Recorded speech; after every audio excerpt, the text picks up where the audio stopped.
నమస్తే, welcome to 1 TV special story.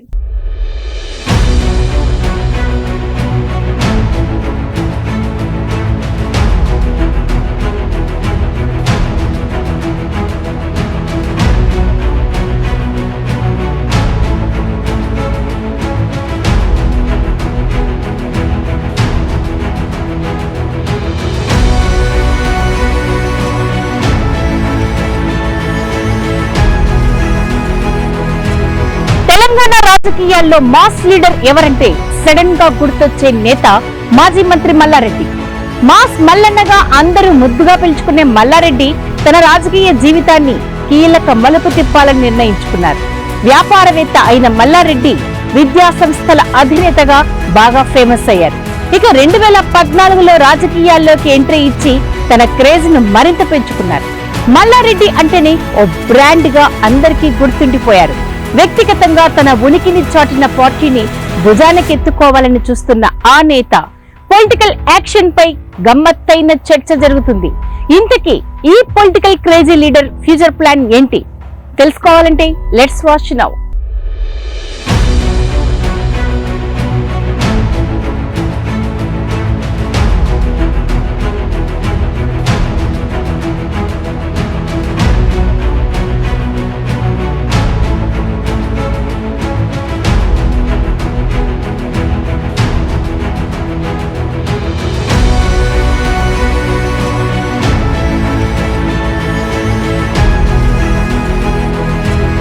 రెండు 2014లో తొలిసారిగా మల్కాజ్గిరి ఎంపీగా గెలిచిన మల్లారెడ్డి ఆ తర్వాత బీఆర్ఎస్ గూటికి చేరి రాష్ట్ర మంత్రిగా కూడా విధులు నిర్వహించారు. ఇక గత ఎన్నికల్లో రెండోసారి ఎమ్మెల్యేగా గెలిచిన బీఆర్ఎస్ ఓడిపోవడంతో మల్లారెడ్డికి కష్టాలు ఎక్కువయ్యాయి. బీఆర్ఎస్ ప్రభుత్వంలో కీలకంగా వ్యవహరించిన మల్లారెడ్డి అప్పట్లో విసిరిన ఛాలెంజ్లతో ప్రత్యర్థుల సంఖ్యను పెంచుకున్నారు.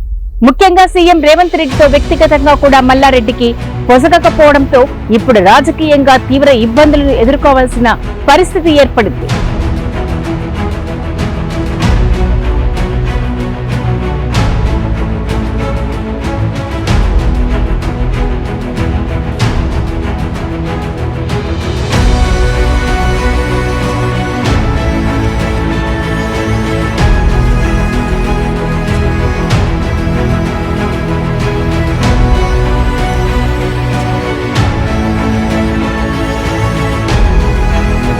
బీఆర్ఎస్ ఓడిపోవడం కాంగ్రెస్ ప్రభుత్వానికి టార్గెట్ గా మారడంతో అండ కోసం ఎదురు చూసిన మల్లారెడ్డి బీజేపీలో చేరాలని, ఆ పార్టీతో టచ్ లోకి వెళ్లారని ప్రచారం జరిగింది. కానీ మల్లారెడ్డికి బీజేపీలో చేర్చుకునే విషయంలో సానుకూల స్పందన లేకపోవడంతో మరింత ఇబ్బందులు పెరిగాయని ఆరోపణలు వెల్లువెత్తాయి.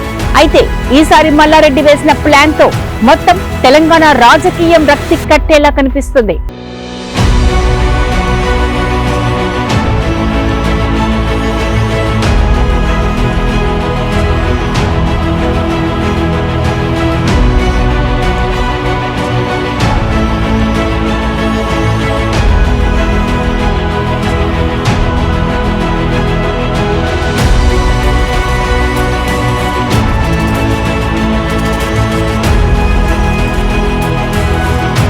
ప్రస్తుతం మల్లారెడ్డితో పాటు ఆయన అల్లుడు మర్రి రాజశేఖర్ రెడ్డి కూడా ఎమ్మెల్యేలుగా ఉన్నారు. బీఆర్ఎస్ ఓటమి తర్వాత ఈ ఇద్దరు ముందు కాంగ్రెస్ లోకి వెళ్లాలని భావించారు. కానీ ముఖ్యమంత్రి రేవంత్ రెడ్డితోనే విభేదాలు ఉండటంతో ఆ పార్టీ నుంచి గ్రీన్ సిగ్నల్ రాలేదని ప్రచారం జరుగుతుంది. ఇదే సమయంలో మల్లారెడ్డి విద్యా సంస్థల్లో ఆక్రమణల తొలగింపునకు ప్రభుత్వం పూనుకోవడం, వరుసగా కేసులు నమోదు చేయిస్తూ ఉండటం, తన నియోజకవర్గంలో కార్పొరేషన్లు, మున్సిపాలిటీల్లో కౌన్సిలర్లు, కార్పొరేటర్లను కాంగ్రెస్ లో చేర్చుకుంటూ తనను ఒంటరిని చెయ్యాలని కాంగ్రెస్ ప్లాన్ చేస్తూ ఉండటం వల్ల హస్తం పార్టీతో చేతులు కలపాలనే ఆలోచనను విరమించుకున్నారు మల్లారెడ్డి.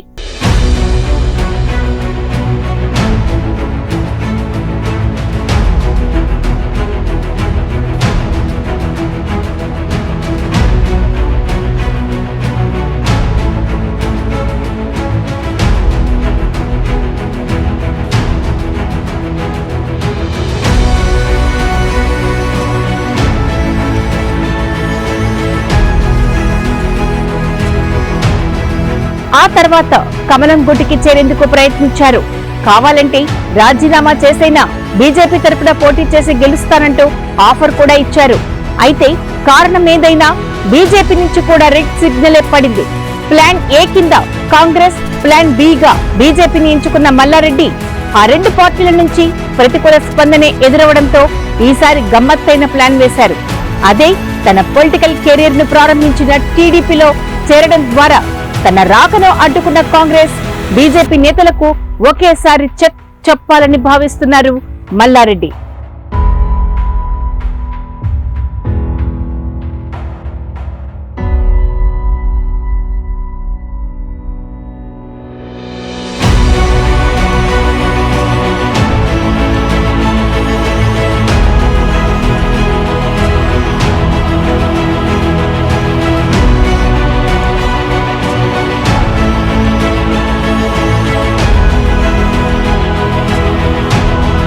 తెలంగాణలో టీడీపీకి పెద్దగా బలం లేకపోయినా తనకు ప్రభుత్వం నుంచి ఇబ్బందులు లేకుండా ఉండాలంటే టీడీపీలో చేరడం కూడా మంచిదే అన్న ఆలోచనలో పడ్డారు మల్లారెడ్డి.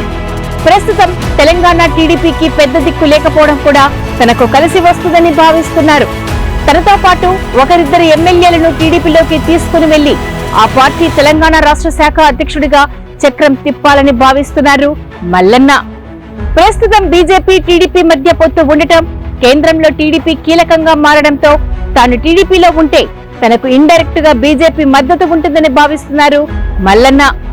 అదే సమయంలో సీఎం రేవంత్ రెడ్డికి ఏపీ ముఖ్యమంత్రి చంద్రబాబుకు మధ్య సత్సంబంధాలు ఉండటంతో తెలంగాణ ప్రభుత్వం తన వైపు చూసే అవకాశమే ఉండదని ప్లాన్ చేస్తున్నారు మల్లన్న.